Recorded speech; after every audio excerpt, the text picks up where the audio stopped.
Kisah Santo Paulus dari Salib, pendiri Kongregasi Pasionis, oleh Pastor Carlo Marziali CP.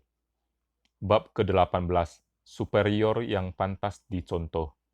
Sikap dalam kepemimpinan. Mendirikan biara-biara sungguh menyibukkan dan memeras tenaga karena minta perhatian yang terus-menerus. Perjalanan kian kemari turun naik tangga para pembesar dengan suatu diplomasi yang sangat menjengkelkan. Tetapi kesemuanya itu tidak mengkhawatirkan jika dibandingkan dengan pertanggungan jawab dalam membentuk dan membimbing para religius. Suatu karya seperti pendirian kongregasi untuk mencapai tujuan yang dicita-citakan memerlukan pemimpin yang bijaksana. Tanpa pemimpin itu, tarekat baru akan merupakan sebuah kapal tanpa nakoda di tengah laut bergelora. Pemikiran itu menggelisahkannya sebab ia yakin bahwa ia tidak mempunyai bakat untuk menjadi superior. Tetapi ternyata ia melaksanakan tugas yang berat itu dengan kearifan, kebijaksanaan, dan kepandaian. Di bawah pimpinannya, kongregasi Sengsara Yesus menjadi suatu taman penuh orang kudus dan tempat penempatan rasul-rasul penuh semangat untuk bekerja dalam kebun anggur Tuhan. Inilah prinsip-prinsip umum yang memberi inspirasi bagi tingkah laku. Jangan melakukan sesuatu sebelum dikompromikan terlebih dahulu dengan Tuhan dalam doa. Lebih dicintai daripada ditakuti. Memperoleh semuanya melalui ajakan permohonan nasihat sesuai dengan situasi dan kondisi. Lebih memperhatikan niat daripada pekerjaan, dan berusaha agar anak buah bergerak karena dorongan batin seolah-olah perintah datang dari Tuhan. Mengenai prinsip yang terakhir ia menegaskan, keutamaan batin anak-anakku, kita harus bekerja dengan semangat, harus bekerja dengan hati. Waspada terhadap pemenuhan regula. Para saksi memperhatikan bahwa ia sangat memprihatin terhadap pemenuhan regula. Oleh karena itu, ia seringkali menadakan kunjungan ke biara-biara supaya sesuatu yang tidak beres dapat segera diperbaiki dari permulaan. Ia berkata dengan humor, "Saya datang untuk melihat dan menutupi segala lubang yang terkecil sekalipun pada pagar pemenuhan regula."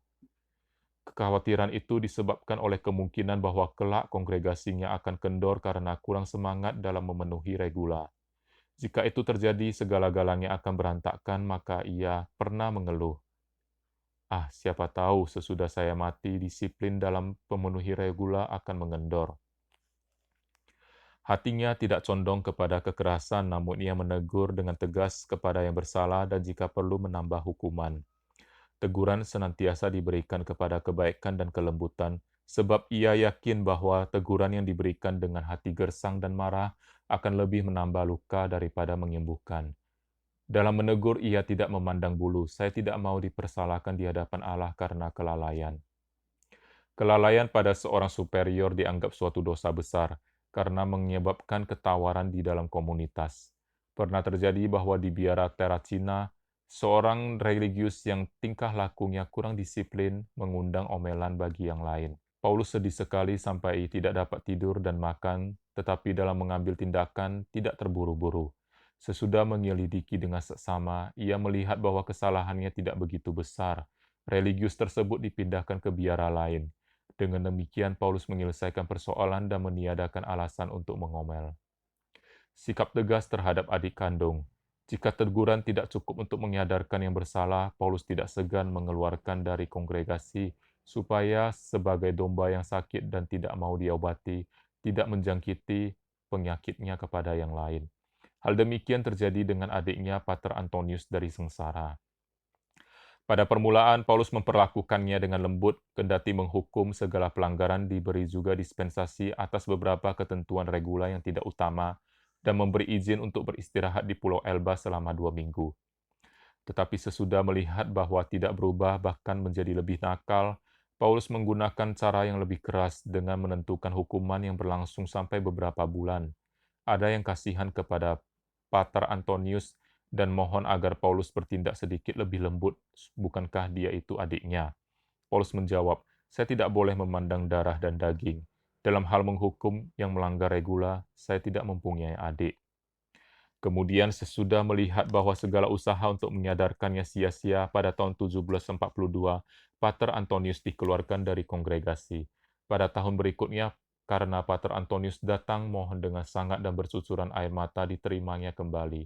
Tetapi sesudah beberapa waktu ternyata ia tidak tahan di dalam kongregasi.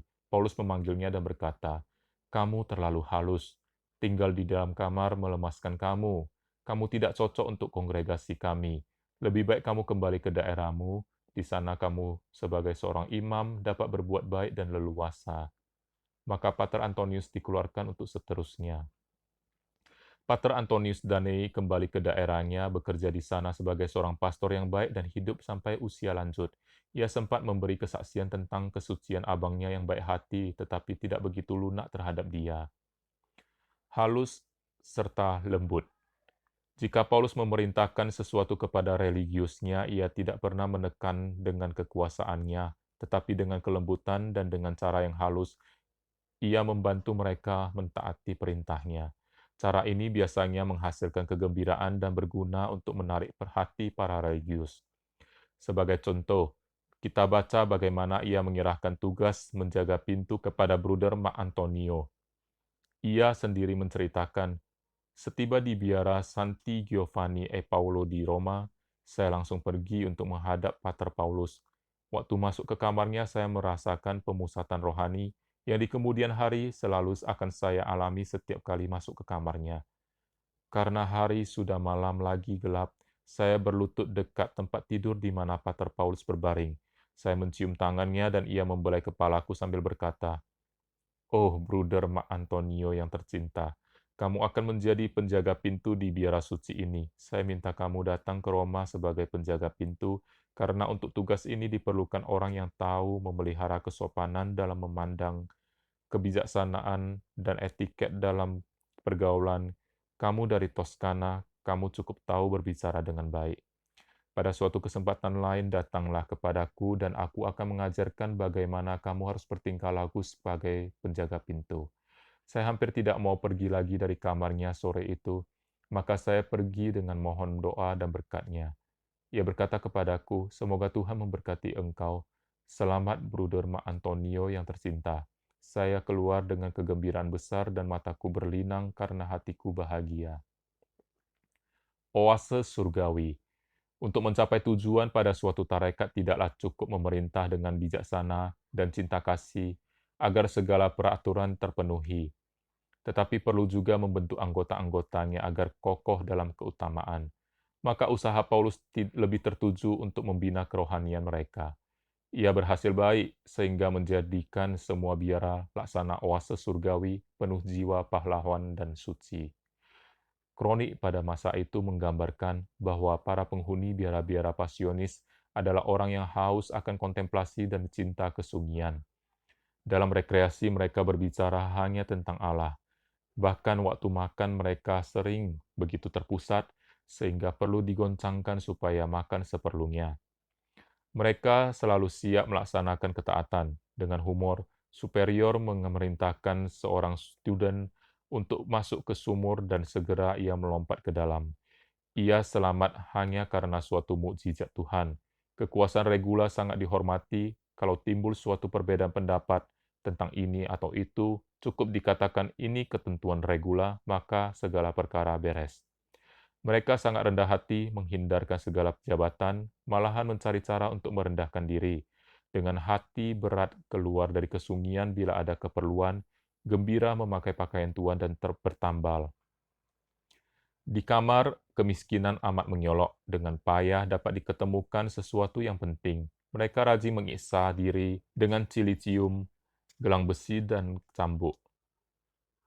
Semangat mereka untuk bertapa begitu besar, sehingga tidak puas hanya dengan pantang dan puasa yang terus-menerus, bangun pada tengah malam, berjalan dengan kaki telanjang, tidur pada jerami, dan laku tapa lain yang ditentukan oleh regula.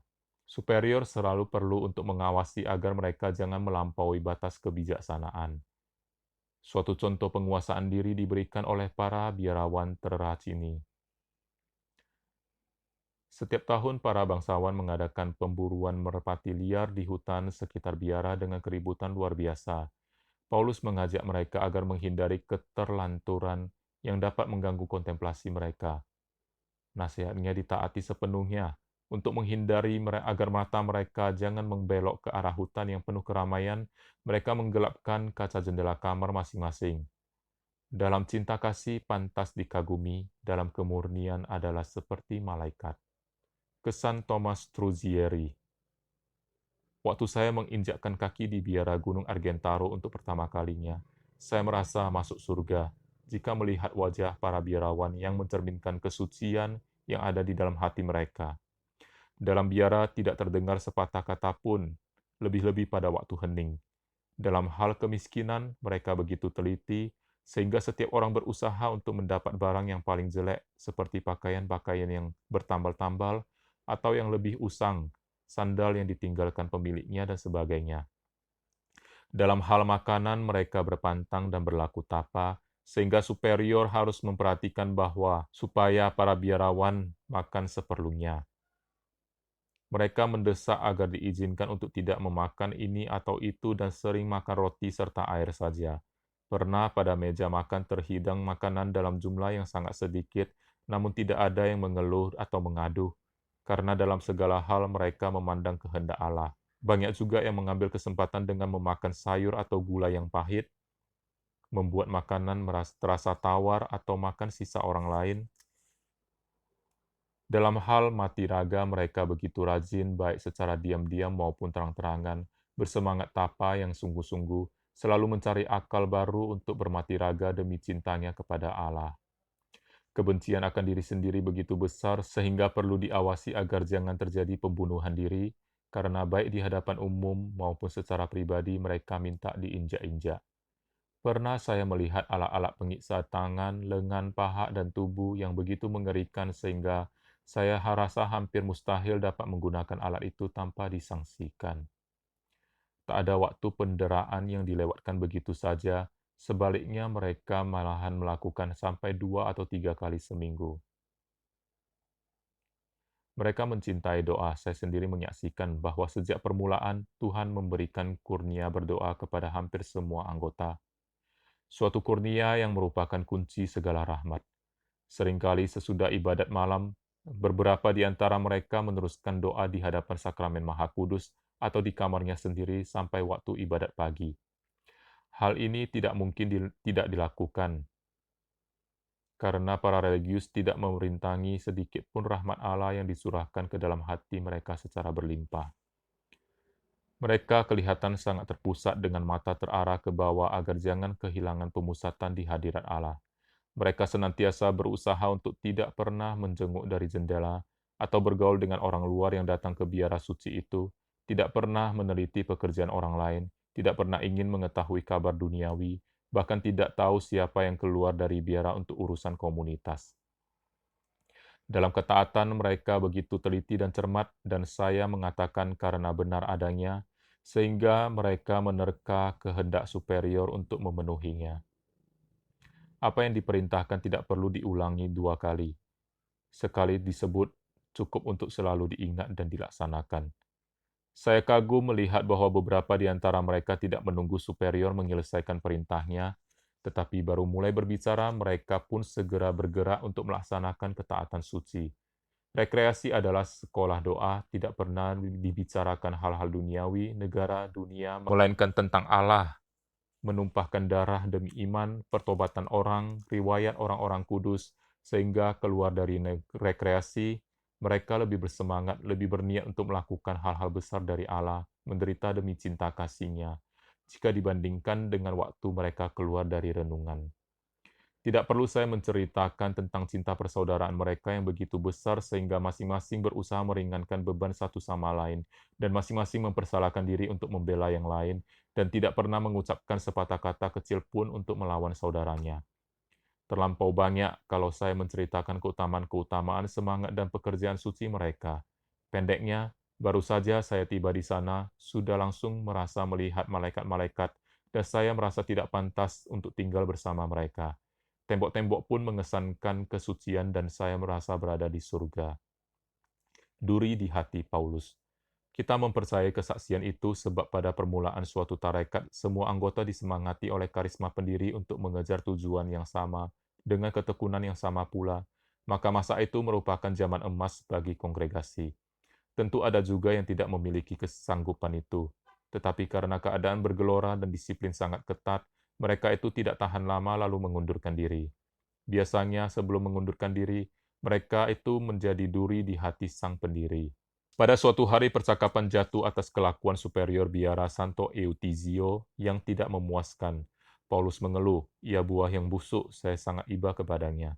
Superior itu sewaktu masih bawahan baik sekali, tetapi sejak diangkat menjadi pimpinan biara, mulai mengabaikan meditasi, dan mengambil kesempatan untuk mengadakan banyak perkecualian bagi diri sendiri. Berkali-kali Paulus menegurnya, tetapi ia tidak berubah, malahan semakin jelek kelakuannya. Paulus terus-menerus menasihatinya namun tanpa hasil, sampai dia sendiri minta keluar dari kongregasi. Paulus mengeluh, ia akan menyesal. Memang benar beberapa bulan kemudian pastor itu ditangkap dan dipenjarakan. Setelah keluar dari penjara jatuh sakit untuk waktu yang lama, lalu tak ada kabar lagi tentang dia. Kemarahan Pater Raimundus. Banyak saksi menceritakan keanehan Pater Raimundus. Tampaknya seolah-olah ia datang ke kongregasi untuk mencobai Paulus. Pada suatu hari, Bruder Pascalis masuk ke ruang kapitel dan menemukan Pater Raimundus yang menghantam Paulus sambil berkata, "Saya heran, Pater. Saya heran bahwa hal demikian harus dilihat padamu sebagai seorang pendiri." Paulus dengan tenang berkata, "Duduklah, karena Pater emosi, tenanglah. Ilham Allah datang dengan hati tenang dan tentram. Tetapi yang kau katakan bukan ilham Allah, karena Pater gelisah." Pater Raimundus duduk dan mereka berbicara lama. Bruder Pascalis keluar sebelum pembicaraan mereka selesai. Tetapi keesokan harinya Paulus berkata di ruang makan, "Saya tidak makan selain roti sedikit dan sup. Tuhan telah mempertahankan saya di Gunung Argentaro hanya dengan kacang. Saya harap sekarang ia akan mempertahankan saya juga." Dan ia tetap tidak mau menerima bawang yang diberikan kepadanya. Maka semua mengerti bahwa kemarahan dan skandal Pater Raimundus disebabkan karena Paulus yang tua dan sakit pernah makan bawang putih dan bawang merah untuk membangkitkan selera makan. Tatkala superior mendengar hal itu, ia berkata, "Tidak ada hakim yang baik untuk mengurus perkaranya sendiri. Biarlah kami yang mengurus. Pater, silakan makan bawang itu dengan berkat Tuhan." Pater Raimundus merasa sangat kesal karena di dalam kongregasi semangat tapa dilanggar oleh pendiri. Ia berkeputusan untuk keluar dari kongregasi Pasionis dan masuk ordo Trapis, di mana ada kesempatan memuaskan kehausan akan tapa. Beberapa religius yang mendengar bahwa Pater Raimundus mau masuk Trapis berseloroh, "Ya Pater, silakan masuk Trappola," atau perangkap. Benar, ia masuk biara Trapis Kasamari dan bertahan hanya 3 hari.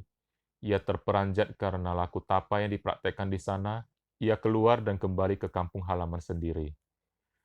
Sesudah beberapa kasus seperti ini, Paulus bersyukur atas keputusan tahta suci yang tidak mengangkat kongregasinya ke tingkat ordo dengan kaul meriah, agar pintu kongregasinya selalu terbuka bagi mereka yang tidak merasa puas tinggal bersama di dalamnya.